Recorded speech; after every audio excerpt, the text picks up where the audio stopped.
Bonjour, donc je vous reçois aujourd'hui dans le contexte des podcasts concernant le fait de sortir de la dépression. Donc je suis avec Nadège, que je suis très contente de recevoir, j'allais dire mais non, parce que je suis à son domicile, mais je lui remercie beaucoup de me recevoir, voilà. Donc Nadège, est-ce que tu pourrais d'abord te présenter, s'il te plaît? Eh bien oui, avec plaisir. Donc bonjour, je m'appelle Nadège, j'ai 50 ans et j'ai réussi à sortir d'une dépression sévère avec tentative de suicide et scarification et troubles alimentaires. Donc c'est une fierté aujourd'hui de pouvoir m'exprimer sur le sujet et de faire passer un message d'espoir à tous ceux qui vont écouter cette histoire. Très bien, bah, écoute, je te remercie. Est-ce que tu peux nous en dire un petit peu plus ce qui a pu se passer ou à quel moment tu as commencé à avoir un sentiment de mal-être ou est-ce que au départ tout allait bien et que c'est venu d'un seul coup ou qu'est-ce qui s'est passé? Est-ce que tu peux nous en dire plus? Alors, j'ai toujours ressenti une espèce de mal-être et ce depuis l'enfance puisque j'ai un parcours un peu compliqué. Voilà, j'ai été violée par mon géniteur, j'avais 4 ans. Ensuite, j'ai eu 21 ans de vie commune avec un homme qui m'a martyrisée, battue et qui du coup était pervers narcissique. Donc j'ai eu beaucoup de mal à me sortir de cette relation. Et puis, enfin voilà, j'ai eu une enfance pas facile, avec une maman pas forcément toujours présente non plus. Donc voilà, ça a toujours été un peu bancal, mais ce qui a fait basculer tout dans cette grave dépression, ça a été finalement la séparation avec le pervers narcissique. Et puis parce que c'était trop en fait, il y avait eu trop de choses que j'avais pas eu le temps de guérir, pas voulu peut-être ou pas conscientisé. Et du coup, c'est ça qui a fait la chute finalement. Donc D'accord. des années de souffrance avant d'arriver au point de non-retour, comme on pourrait dire. Mhm. D'accord. Donc en fait, tu as vécu avec lui pendant 21 ans, c'est ça? 21 ans, oui. J'ai eu 2 enfants avec lui que j'adore, que mes enfants sont toute mon espoir et ma joie de vivre en fait. Donc voilà, ça je les renie absolument pas, même si ça a été une période difficile. D'accord. Alors, donc, est-ce que Nadège, tu peux nous dire un petit peu comment ça a commencé, les signes de mal-être, justement, par rapport à ton vécu avec cette personne? Ben oui, pas de souci. Alors en fait, les premiers signes, c'est simple, c'est arrivé à partir du moment où il a levé la main la première fois sur moi. Parce que j'ai pas compris et en fait, lui, il m'a fait sentir tout de suite coupable en fait, de ce qui s'était passé et puis, très vite, il est revenu s'excuser en m'offrant des cadeaux et cetera, j'ai voulu me dire que, bah, oh, c'était un accident, que voilà, c'était bon et puis, mais là, j'ai commencé déjà à sentir que c'était pas bon, que c'était pas normal, mais pourtant c'était que le début de la relation, en fait. Enfin, je Mmh. venais d'avoir ma fille, donc ça faisait, 2 ans qu'on était ensemble et j'ai commencé là à comprendre que ça n'allait pas et que ça allait sûrement aller en s'empirant et c'est ce qui s'est passé. Donc voilà. Mmh. D'accord. Et comment toi, tu as géré le quotidien, justement, par rapport à ta fille et Bah, justement, ma fille était, mon moteur en fait, hein, parce que lui n'était pas très présent dans l'éducation et donc du coup, moi j'ai fait, beaucoup de sorties scolaires avec ma fille, je l'ai accompagnée beaucoup, je travaillais mais je m'arrangeais toujours avec mes collègues de travail en fait pour passer plus de temps possible avec elle, heu, parce que, je me sentais un peu coupable au final de ce qui s'était passé avec son papa et donc j'essayais de pallier à des choses en faisant le plus d'activités possibles avec elle. Et puis c'est surtout que moi, ça me permettait aussi de, voilà, d'apaiser un peu mon mental aussi. Mmh. Donc voilà. D'accord. Et tu disais que tu avais 2 enfants? Mon fils, lui, est venu plus tard. Il est né en 2003. Donc il y a quand même pas mal d'écart entre mes enfants, 7 ans du coup d'écart. Voilà. D'accord. Alors, comment est-ce que tu décrirais ton état d'esprit à l'époque, en fait? Heu, Mon état d'esprit, en fait, je me sentais beaucoup coupable des choses. Après, moi, je suis une personne qui est assez empathique et donc du coup, comme je crois toujours qu'il y a du bon chez chacun, je me disais non, mais ça va changer, ça vient peut-être de moi, c'est peut-être moi le problème en fait. Donc voilà, c'était un peu ça mon état d'esprit, de me remettre moi en question Mhm. sur les choses. D'accord. Et qu'est-ce qui a fait que ton état moral et physique, du coup, s'est dégradé? Qu'est-ce qui s'est passé en fait progressivement? Progressivement, je me sentais vraiment mal à chaque fois. C'était difficile d'expliquer ça, mais je me sentais pas à ma place. Je comprenais pas pourquoi il y avait de la violence, des humiliations, etc. Et je me suis dit ça venait de mon passé. Enfin voilà, j'ai pensé que c'était moi qui avais un problème au final. Et ça a commencé à se dégrader avec de la prise de poids, une importante prise de poids. Je fumais à cette époque-là. Enfin voilà, j'ai commencé à m'auto-détruire en fait toute seule. Euh, et voilà, j'avais pas à l'époque les compréhensions, les moyens de. Je n'allais pas voir quelqu'un parce que je me suis dit ça vient de moi et je vais réussir à passer ce cap en fait toute seule, mais c'était pas le cas.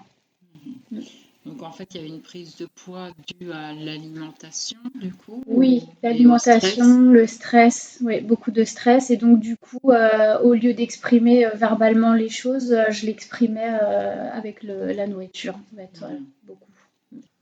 Alors, donc, est-ce que tu peux nous en dire un petit peu plus sur l'impact que tout ça a eu sur ta vie personnelle et puis les problèmes de santé que ça a pu amener finalement?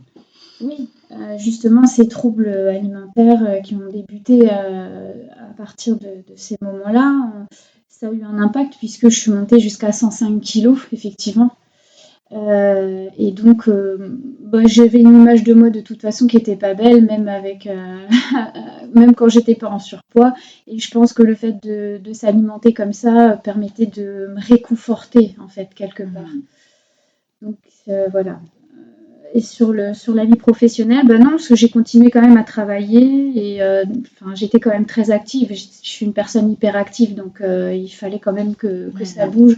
Donc entre les enfants, le travail, etc., en fait, j'avais pas le temps de réfléchir, j'avais pas Oui. le temps de penser, en Mhm. fait. D'accord. Et tu travaillais dans quel domaine En d'activité? restauration. D'accord, oui, donc tu avais des horaires en plus Oui, ça un bougeait peu beaucoup. décalés, oui, Oui, c'est ça. mm. Oui, donc c'était un peu ton exutoire, Oui, la c'est ça. façon de se De défouler. se défouler. Ouais. D'accord. Et donc par la suite, qu'est-ce qui s'est passé par rapport à ton ex-conjoint qui a fait que les choses se sont dégradées, que tu as commencé peut-être à en parler à ton entourage? Ben, ce qui a fait que je commence à exprimer les choses, c'est que en fait, pendant la grossesse de mon fils, il n'a pas hésité du coup à me violenter, m'étrangler, me frapper, etc. Et je pensais que justement, en étant enceinte, ça me protégeait quand même un peu de ça. Et au final, non, pas du tout. Euh, et donc là, j'ai commencé effectivement à en parler, mais ma maman n'était pas très réceptive à ça et elle m'a dit oui, mais t'es têtue, t'as du caractère, etc. Donc en fait, on a encore rejeté la faute sur moi sans vraiment prendre conscience que moi j'étais en souffrance en fait. Et voilà, c'est un peu ça qui a continué à me faire encore plus glisser vers la dépression en fait, le fait que je sois pas entendue par ma famille. Oui. Et c'est ta sœur, du coup, qui, elle, a été présente et qui t'a aidé à... Oui, oui, oui. Oui, ma sœur Florence qui a vraiment été présente tout du long, qui m'a accompagnée, qui m'a soutenue. Et c'est vrai qu'aujourd'hui, je peux aussi lui dire merci, la remercier d'avoir été là. Ouais. Mhm. Mais on a le même vécu de violence avec le géniteur, donc en fait, c'est un peu pour ça aussi Oui. qu'on est très proches, très Mhm. fusionnels aussi. Et alors, à quel moment tu t'es dit, bon, stop, maintenant je vais arrêter de subir tout ceci, je suis en train de vraiment de me détruire, ce que tu expliquais par rapport à l'alimentation, la cigarette, voilà. Comment est-ce que tu t'es dit, quel a été le déclic finalement? Alors le déclic, c'est que en fait, j'ai appris qu'il me trompait. À peine après un an de notre mariage, en fait. Et en fait, il m'a trompée avec des personnes pas très recommandables. Il ne se protégeait pas. Et en fait, le soir, il allait voir cette personne et ensuite il rentrait à la maison et donc on avait des relations amoureuses et comme il s'était pas protégé ni lavé, etc. En fait, moi, j'ai commencé à avoir des problématiques de santé aussi de ce côté-là. Et du coup, au début, on n'a pas compris. Et moi, j'allais régulièrement chez le médecin, j'étais obligée de prendre tout le temps des antibiotiques, etc. Et ça générait encore plus de mal-être parce que justement, avec le côté viol de mon géniteur, tous ces côtés-là, gynécologiques, etc., c'est très, très complexe pour moi à gérer. Et donc, ça a continué encore plus de me mettre mal. Et c'est à ce moment-là que j'ai réussi enfin à prendre la décision de tout arrêter avec cet homme-là. Parce que j'étais au bout du bout, mais justement, là, je n'arrivais plus. Je n'arrivais plus à conscientiser les choses, à prendre soin de moi. J'ai été obligée d'être hospitalisée parce que c'était trop, trop grave, en fait, là, à ce moment-là.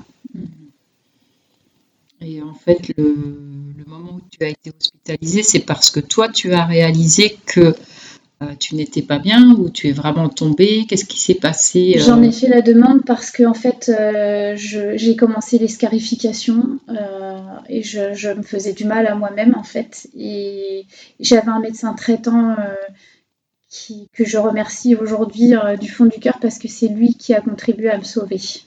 D'accord. Ouais. Oui, donc lui, il a été présent. Oui. Oui, il a constaté les coups aussi. Enfin voilà, mais je n'arrivais pas à porter plainte, j'arrivais pas à faire les choses et c'était compliqué. Et c'est vraiment ce médecin. Enfin voilà, je lui ai dit moi je veux mourir. Je lui ai dit je veux mourir. Et lui il m'a dit écoutez, je vais vous aider, on va trouver des solutions. Alors pour tous ceux qui m'écoutent, qui vont écouter ce podcast, je voudrais dire qu'il faut surtout se faire accompagner, parler avec des personnes avec qui on se sent bien, c'est primordial. Moi, pour le coup, c'était mon médecin traitant. J'ai osé lui dire les choses et il m'a vraiment beaucoup aidé. Il m'a emmené vers une maison de repos parce que les hôpitaux psychiatriques, je trouve que c'est pas adapté pour les gens qui sont en burn-out, en dépression, malheureusement, parce qu'on est avec des personnes qui ont des pathologies lourdes, type schizophrénie, etc. Et que du coup, c'est pas adapté pour les gens qui sont en dépression. On n'est pas assez bien pris en charge, en fait, finalement. Et donc, tu es restée combien de temps dans cette maison de repos? J'y suis restée 3 mois, coupée du monde complètement. C'est-à-dire que je n'avais pas le droit de sortir, au moins pendant 1 mois. Mais c'était un endroit, un cadre très, très rassurant. En fait, il y avait de la nature, il y avait d'autres personnes. On faisait des activités aussi diverses et variées, de la sophrologie, du chant. On avait pas mal d'activités et du sport aussi, un peu de piscine, de détente, voilà. Et j'ai trouvé que cet endroit, c'était juste magique en fait pour les gens qui étaient en burn-out et en dépression. Et d'ailleurs, dans cet endroit, il n'y avait que des personnes en burn-out et en dépression. Oui. Pas de pathologie lourde. D'accord. Et quand tu es ressortie, qu'est-ce qui s'est passé? Alors ça a mis du temps. Les médecins ont eu beaucoup de mal à m'aider parce que j'étais tellement profondément installée dans la dépression que je suis arrivée à 47 kilos, hein, je ne me nourrissais plus. Je continuais de fumer, je dormais plus. En fait, j'étais un vrai zombie à ce moment-là et les psychiatres qui étaient sur place se sont demandé comment ils allaient pouvoir m'aider parce que c'était très compliqué. Je refusais en fait aussi les choses puisque pour moi, dans mon esprit, je voulais partir. Et je sais qu'il y a des gens qui diront oui, mais elle a des enfants, elle n'a pas pensé à ses enfants. Mais en fait, à ce moment-là, je ne pouvais plus penser à rien, je ne pensais même pas à moi-même. Donc c'était trop compliqué. Ce n'est pas mes enfants qui, à ce moment-là, auraient pu être mon moteur, malheureusement. Je le déplore aujourd'hui, mais c'est quand on est dans un cercle comme ça, on n'est que centré sur soi-même, en fait. Le reste autour ne compte plus. Donc, tout à fait. Et alors après, comment est-ce que tu as réussi justement par rapport à ce que tu dis concernant les psychiatres qui ne savaient plus accompagner, tu as quitté le centre et là en fait tu es retournée chez toi ou là ton ex-conjoint était parti, vous étiez séparés? Alors, on était séparés, mais j'étais encore dans le centre pendant la guérison. C'est-à-dire que j'ai Hmm. réussi à trouver, avec l'aide des médecins sur place, une psychiatre qui était dans la douceur et dans la bienveillance et qui, du coup, ça a été plus facile pour moi. En fait, il fallait une femme et pas un homme Oui. qui me parle, puisque justement, dans tout mon lourd passé, c'est que les hommes qui m'ont blessée et qui m'ont fait du mal. Donc, en fait, ils ont réussi à trouver la personne qui était adaptée à moi et ça c'est génial parce que on a fait un travail où j'ai beaucoup écrit des choses où elle m'a fait conscientiser que c'était pas ma faute et que voilà qu'il fallait avancer et voilà aujourd'hui excusez-moi je suis un petit peu émue mais cette femme m'a vraiment aidée, elle m'a sauvé la vie et aujourd'hui merci. Merci vraiment à ces professionnels de santé qui sont là et qui se dévouent pour des personnes qui sont en souffrance comme nous et que bien souvent les proches n'arrivent pas à comprendre. C'est très difficile pour les proches, on ne peut pas leur jeter la pierre parce que être en face d'une personne qui est complètement détruite, ils sont démunis, ils peuvent rien faire. Il n'y a que les professionnels de santé qui vont pouvoir aider. Et c'est pour ça que j'invite vraiment les gens qui souffrent de burn-out ou de dépression ou de déprime, vraiment d'aller voir les professionnels. S'il y en a un qui ne convient pas, c'est pas grave. En trouver un autre, continuer, mais en fait, ne rien lâcher en fait et se faire aider, c'est le plus important. Tout seul, on ne peut pas y arriver. Eh oui, non, mais tout à fait. Et par rapport à tout ce qui est médicaments, est-ce que tu as eu des traitements ou non? Est-ce que ça t'a aidé? Est-ce que tu... J'en ai eu beaucoup et c'était compliqué. Alors, ce qui s'est passé quand je suis arrivée à la maison de repos, c'est que du coup, j'étais tellement en état d'épuisement qu'ils m'ont donné un traitement pour me faire dormir. Voilà. Ils m'ont dit voilà, il faut retrouver du sommeil. C'est pas contre vous, mais au contraire, ça va vous permettre voilà, de retrouver un peu de sommeil et une stabilité, etc. Donc là, effectivement, j'ai eu un traitement où on m'a fait dormir pendant presque 48 heures. J'ai dormi, mais vraiment dormi parce que je dormais plus du tout. Et donc, il ne faut pas voir les médicaments comme quelque chose de mauvais, mais plutôt comme une béquille au final. C'est très important. C'est vrai, souvent on se dit quand on est en dépression, non, moi je veux pas de médicaments, je veux pas de tout ça. Mais c'est une erreur. C'est vraiment une erreur parce que c'est aidant. Et ça fait partie du travail de guérison en conjointement avec les professionnels de santé. Et c'est vraiment important. Il ne faut pas le considérer comme quelque chose de mauvais, mais vraiment comme une béquille, comme une aide, en fait. Voilà. Alors après, donc, quel a été le premier pas vers la sortie, voilà, psychologiquement? Qu'est-ce qui a fait que tu t'es sentie prête en fait à revivre? Tout simplement déjà mes enfants, parce que tout le travail qui a été fait par les professionnels de santé, justement, m'ont remis sur le chemin de la vie. En douceur et j'avais besoin du coup de sortir et de retrouver mes enfants. Pour moi, c'était primordial. Et puis, je voulais m'excuser auprès d'eux, ce que j'ai fait, parce que je trouve que c'est important de le faire, parce que je les ai un peu abandonnés pendant cette période où j'étais pas bien. Pas volontairement, mais parce que j'étais plus en capacité de faire les choses. Et pour moi, c'était important que mes enfants me pardonnent, en fait. Que voilà, j'aille vers eux et je leur dise, voilà, bah, maman, elle a été malade. Elle a eu un moment où c'était de faiblesse, où c'était difficile pour elle et elle ne pouvait plus vous aider. Mais aujourd'hui, je reviens, je suis là et j'ai envie voilà, de vous aimer, de faire le maximum et de vivre surtout. Ils avaient besoin d'être rassurés et de l'entendre, en fait. Ils avaient quel âge à ce moment-là? Alors pour l'âge, c'est toujours difficile pour moi parce que comme j'étais un Oui, peu... c'était un petit peu en dehors. oui, voilà, bah, en fait, mon garçon était au collège et ma grande était déjà en train de partir de la maison. Donc voilà, elle était déjà dans un âge où elle allait quitter le nid familial. Donc, D'accord, voilà. d'accord. Et toi, tu avais à peu près quel âge? Euh, c'est pareil. Pour l'âge, je ne saurais plus dire parce que c'est vrai que ça, c'était quelque chose que j'avais occulté. Oui, Mais oui, tu étais en dehors un peu de la réalité. oui, oui, Ok, complètement. d'accord. Euh, Donc après, tu parlais de ta psychiatre qui t'avait vraiment beaucoup, beaucoup aidé. Est-ce qu'il y a eu d'autres personnes qui t'ont aidé aussi autour de toi? Tu parlais de Florence, ta Oui, de sœur. ma sœur. Ouais. Est-ce qu'après, ta maman a quand même compris lorsque tu es allée... Alors le souci, c'est que ma maman était décédée quand D'accord, ça m'est arrivé parce qu'en fait, elle est décédée en 2013 et moi, j'ai été hospitalisée à la maison de repos, c'était 2017-2018. d'accord. Et d'ailleurs, c'est ça aussi qui a contribué à me plonger dans la dépression. C'est une partie que j'avais oublié de notifier, mais en fait, ça a été le décès de ma maman. Parce que je l'ai accompagnée jusqu'au bout. Et en fait, j'ai attendu qu'elle me dise je te crois sur ce qui s'est passé. Oui. Et j'ai attendu, c'est quelque chose qui n'est jamais venu. Elle m'a dit qu'elle m'aimait, mais c'est tout. Et j'ai été très frustrée, très déçue parce que j'attendais qu'on me reconnaisse en tant que victime par rapport à mon géniteur Bien aussi, sûr. par rapport à toute ma vie de couple. Et ça n'a pas été fait. Donc je pense que du coup, c'est ça aussi qui m'a un peu plombée. Et voilà. Donc ma maman n'était pas là. Mais aujourd'hui, elle est partie. Moi, je n'en veux pas. Je me dis que c'est comme ça devait se faire comme ça.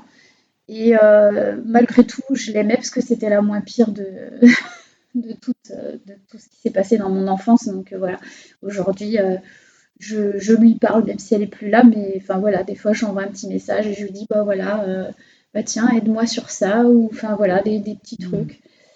C'est un peu ma façon à moi, parce que je suis restée très enfant finalement, parce que j'ai pas eu d'enfance. Donc aujourd'hui, je peux m'émerveiller devant un papillon, devant.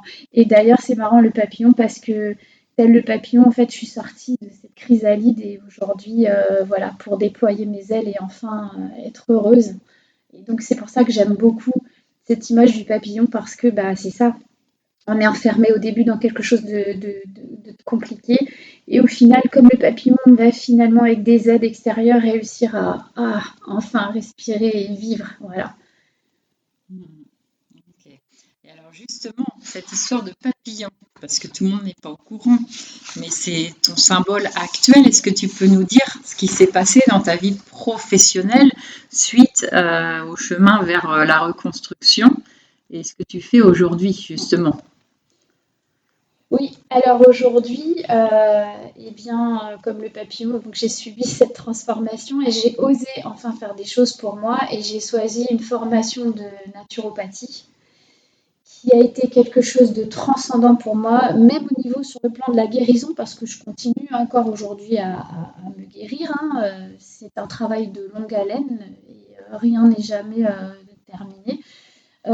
Mais ça m'a permis de conscientiser beaucoup de choses en fait de la personne que j'étais et de voir que j'ai une résilience et une force incroyable parce que au travers de tout ce que j'ai vécu, aujourd'hui je veux vivre. La vie elle est belle en fait et elle vaut le coup et il faut se battre pour elle.